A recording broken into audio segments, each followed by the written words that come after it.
ओम शांति। आज है 27 जुलाई 2022। सुनते हैं आज की साकार मुरली से मनन चिंतन। पहला प्रश्न है, शिव बाबा सारा ज्ञान समझाकर हमको क्या एहसास कराना चाहते?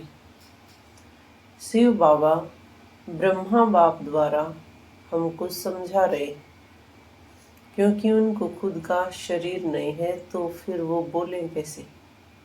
वह चैतन्य है, सत्य है, ज्ञान का सागर है, तो जरूर हमको ज्ञान ही सुनाएंगे। अपना परिचय देना यह भी ज्ञान ही हुआ। उसके बाद रचना के आदि मध्य अंत का ज्ञान देना यह भी समझाना ही है। इसको भी ज्ञान ही कहा जाता है। यानी हम कहाँ से आए हैं, क्या हमारा स्वरूप है और अंत में हमें क्या बनना है, यह ज्ञान एक ईश्वर ही हमें समझा सकते हैं। तो ईश्वर ही खुद अपना परिचय देते, बाप आकर अपना और सृष्टि के आदि मध्य अंत का परिचय देते। ऋषि मुनि आदि सब कहते थे हम रचयिता और रचना को नहीं जानते। अभी बाप ने समझाया है तो समझा जाता है कि यह ज्ञान परमात्मा के सिवाय और कोई दे नहीं सकता। जिस ज्ञान से मनुष्य ऊंच से ऊंच लक्ष्मी नारायण का पद पाते, अर्थात देवी देवताओं का पद पा रहे।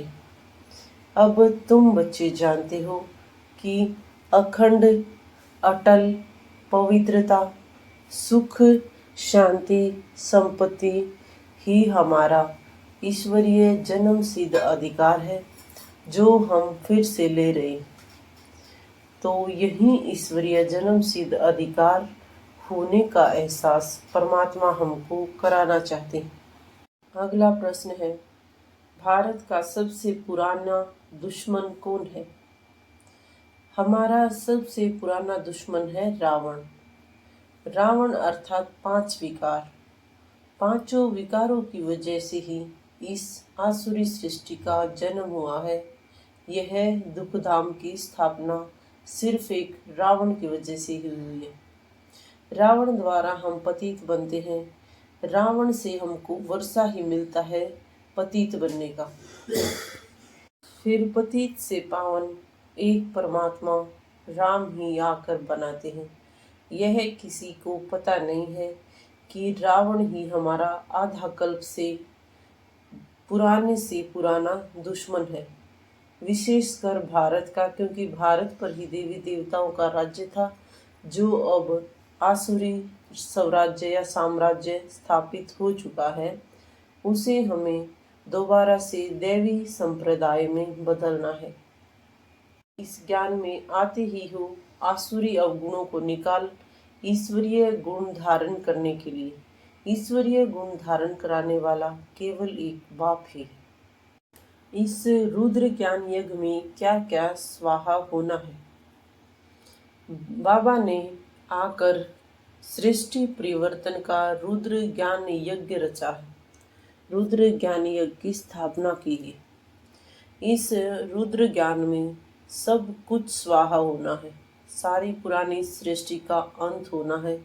सभी यज्ञों का अंत होना है। ज्ञान यज्ञ तो बस एक ही है। बाकी जो अनेक प्रकार के यज्ञ हैं वे सब है मेटेरियल यज्ञ। जैसे लौकिक यज्ञ में हम जौ तिल आदि सामग्री को स्वाहा करते हैं, तो यह है बेहद का यज्ञ। इसमें सब कुछ पुराना स्वाहा हो जाएगा, फिर से नई पैदाइशें होंगी। वहाँ पर दुख देने वाली चीज कोई नहीं होगी। यहाँ पर तो दुख ही दुख है। बीमारियां आदि कितनी वृद्धि को पा रही हैं। कितने भी यज्ञ करो, भिन्न भिन्न प्रकार के दुख व रोग निकलते जाते। ड्रामा में यह सब फिक्स है अथवा नोंद है। जैसे मनुष्य वैसे ही किस्म किस्म के दुख निकलते जाते। इसको कहा ही जाता है दुख धाम या शोक वाटिका। और इस रुद्र ज्ञान यज्ञ से दोबारा पावन दुनिया की देवी देवताओं का स्वर्ग स्थापन होता है। अब समय की गति अनुसार कम शब्दों में ज्ञान किस प्रकार समझा सकते हैं। बाबा कहते हैं जैसे जैसे समय बीतता जाएगा उतना ही ज्ञान हमें शॉर्ट में समझाना पड़ेगा, क्योंकि विनाश के समय ही मनुष्य को वैराग्य आएगा। तो छोटे से छोटा शब्द है मन मना भव, अर्थात खुद को आत्मा समझ मुझ निराकार परमात्मा को याद करो। निराकार को ही सर्व का पतित पावन, सर्व का सद्गति दाता कहा जाता है। यही सार स्वरूप ज्ञान है। अपना सब कुछ पुराना अर्थात सारे विकार दुख दर्द मुझे दे दो और मुझसे 21 जन्मों की बादशाही पाओ। यही इस ज्ञान का रिजल्ट है। आत्मा की शुद्धि का सबसे एक्यूरेट समय कौन सा बताए। बाबा इस सारे ज्ञान में हमें समझाते हैं कि इस ज्ञान में सबसे ज़्यादा मेहनत आत्मा अभिमानी बनने की है, खुद को शरीर में समझ आत्मा बनने की है, आत्मा समझने की है। इसके लिए बाप राय देते हैं कि अमृत वेले का समय मशहूर है, अर्थात सुबह 2:30 से 4:45 के बीच का सारा समय अमृत वेला है। उसी समय अपने को आत्मा समझ बाप को याद करते रहो तो तुम्हारी आत्मा में जो भी जंग लगी हुई है, जो भी कट लगी हुई है, वह साफ हो जाएगी। वहाँ बैठकर सिर्फ याद में बैठो, इसमें कोई तकलीफ की बात नहीं है। जैसे बच्चा बाप को याद करता है, यह है बेहद का बाप। वह आत्मा शरीर को याद करती है। अब तुम आत्मा अपने असली बाप अर्थात परमात्मा को याद करते हो। बाप कहते हैं मैं बेहद का बाप हूँ तो ज़रूर बेहद का ही सुख दूंगा। कल्प पहले भी दिया था। बरोबर भारत ही विश्व का मालिक था, इसका दुश्मन कोई नहीं था। अब फिर से तुम स्वर्ग के लायक बन रहे हो तो शिव बाबा को आत्मा समझकर याद करो। यही बड़े से बड़ी मेहनत है। आज बाबा सर्विस की कौन सी युक्ति बतलाते हैं।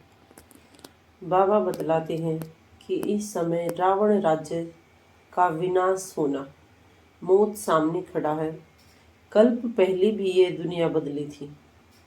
ये बात तुम्हें सबको अच्छी रीति समझानी।